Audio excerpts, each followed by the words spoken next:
When we think of rock and roll legends, Dusty Hill is a name that inevitably stands out. As the bassist and co-vocalist of the legendary band ZZ Top, Hill's unique style and commanding stage presence have mesmerized audiences for years. Sporting his trademark long beard and sunglasses, Dusty Hill personified the epitome of rock and roll cool. However, there's much more to this iconic musician than what meets the eye.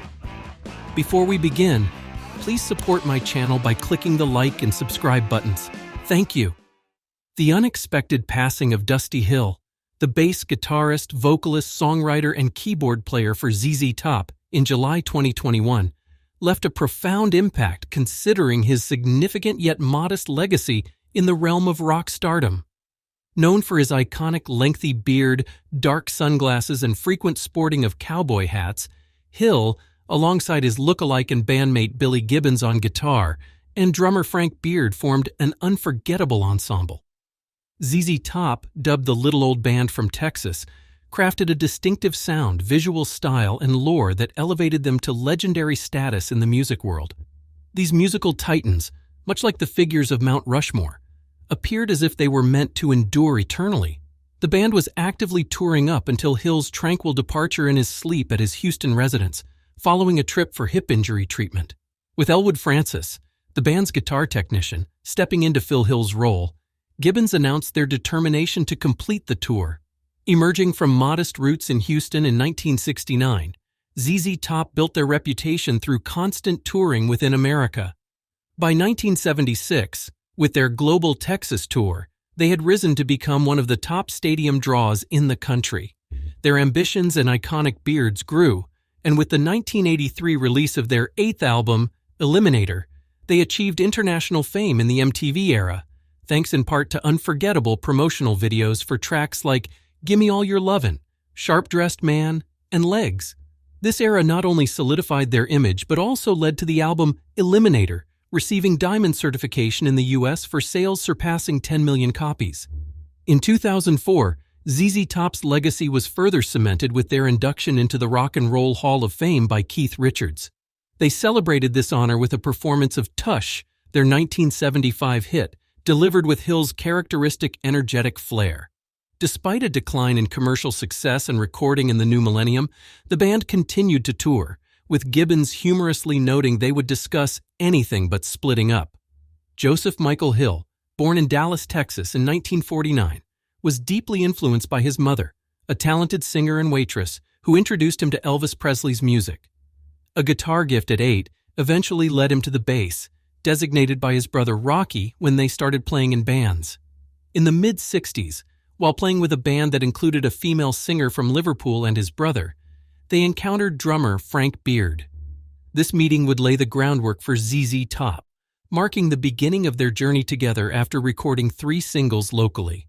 Rocky, Dusty, and Frank formed a band known as the American Blues, releasing their debut album in 1968.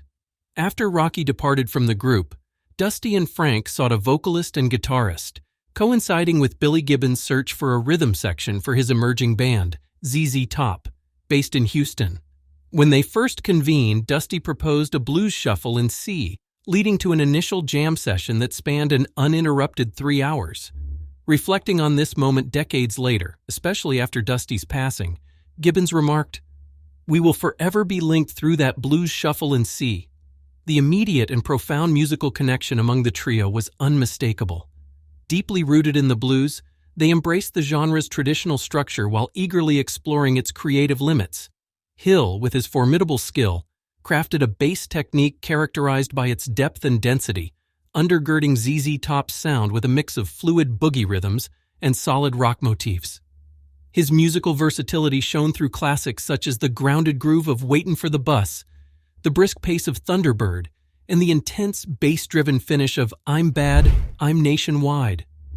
Moreover, Hill's vocal talent added a dynamic layer to the band's sound, offering a sharp contrast to Gibbons' deeper blues intonations in tracks like Beer Drinkers and Hellraisers. Their vocal exchanges or harmonies reminiscent of the Blues Brothers, particularly shined in their rendition of Sam and Dave's I Thank You. His songwriting prowess, shared with his bandmates, was instrumental from the start and continued to shine as they ventured into the mainstream spotlight in the 80s.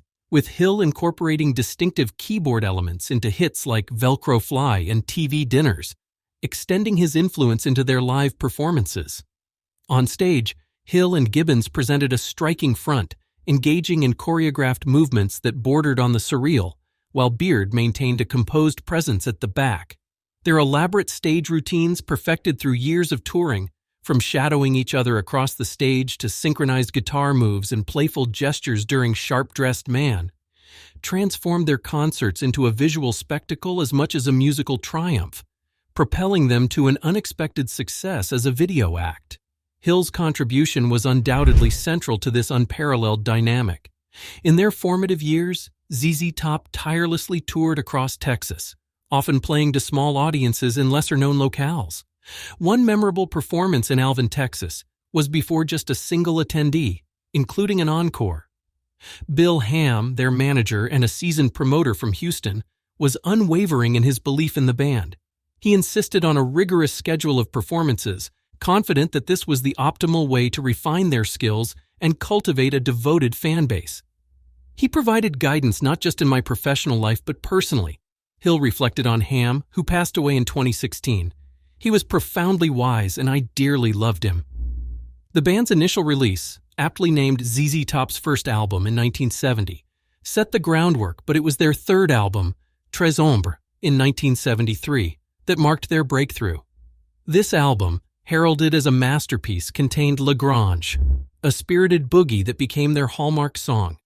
It narrates the story of the infamous Chicken Ranch, a narrative that was later adapted into the 1982 film The Best Little Whorehouse in Texas, featuring Dolly Parton. Their music deeply resonated with Texan culture, and Hill's dedication to both the state and the band was profound. Despite his generally affable demeanor, Hill harbored strong feelings about the band staying in Texas, expressing contempt for Texas-born celebrities who relocated to major entertainment hubs. "People said we needed to move," he remarked. "It wasn't necessary." Hill was the steadfast core of ZZ Top, anchoring the band with his musical and emotional consistency. He was reserved about the band's dynamics and his personal struggles. "I've faced many low points, but I choose not to discuss them publicly," he once stated. "These experiences aren't for public scrutiny. What's important is maintaining the right perspective through tough times.